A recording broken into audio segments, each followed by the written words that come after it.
നമ്മളെ കാറിൻ്റെ ഡിസ്പ്ലേയിൽ law battery എന്ന് എഴുതി കാണിക്കുകയാണെങ്കിൽ നമ്മളെ കീൻ്റെ ബാറ്ററി ലോ ആയതുകൊണ്ടാണ് കേട്ടോ. അപ്പോൾ ബാറ്ററി എങ്ങനെ മാറ്റുക എന്നുള്ളതാണ് ഈ വീഡിയോയിലൂടെ കാണിക്കുന്നത്.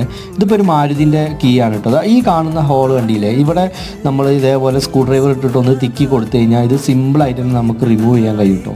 നമ്മൾ സാധാരണ ഇതൊക്കെ പുറത്ത് കൊടുത്തിട്ടാണ് ചെയ്യിക്കാറ്. ഇതിങ്ങനെ ഓപ്പൺ ആയി കഴിഞ്ഞ് കഴിഞ്ഞാൽ കണ്ടില്ലേ, നമ്മളടുത്ത് ഇതേപോലത്തെ ഒരു ബാറ്ററിയാണ് ഇതിൻ്റെ ഉള്ളിൽ കാണാൻ കഴിയും കേട്ടോ.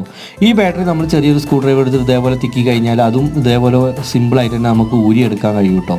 ഈ ബാറ്ററി നമ്മൾ കടയിൽ കൊടുത്തു കഴിഞ്ഞാൽ നമുക്ക് ഇതേപോലെ തന്നെ കിട്ടും കേട്ടോ. ഈ നമ്മൾ ശ്രദ്ധിക്കേണ്ട ഒറ്റ കാര്യമുള്ളൂ, ഇത് 2032 എന്ന് എഴുതി അതേ തന്നെ നമ്മളെ ബാറ്ററിയിലും ആണ് കേട്ടോ. അതിപ്പോൾ ഞാൻ പഴയത് ഊരിയതാണ്, അതിൽ കണ്ടോ 2032 എന്ന് പറഞ്ഞിട്ടൊരു നമ്പർ കണ്ടോ.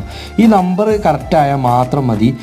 എന്നിട്ട് നമ്മൾ ഇതേപോലെ തന്നെ എങ്ങനെയാണോ അത് ഊരിയെടുത്തത് അതേപോലെ അത് ഇട്ടതിൻ്റെ ശേഷം നമ്മൾ നിൽക്കുമ്പോൾ കണ്ടില്ലേ, ഇപ്പോൾ കീ നന്നായിട്ട് വർക്ക് ചെയ്യുന്നുണ്ട് കേട്ടോ. എന്നിട്ട് എങ്ങനെയാണോ നമ്മൾ ഊരിയെടുത്തത് അതേപോലെ തന്നെ അത് പ്രസ് ചെയ്താൽ മതി കേട്ടോ.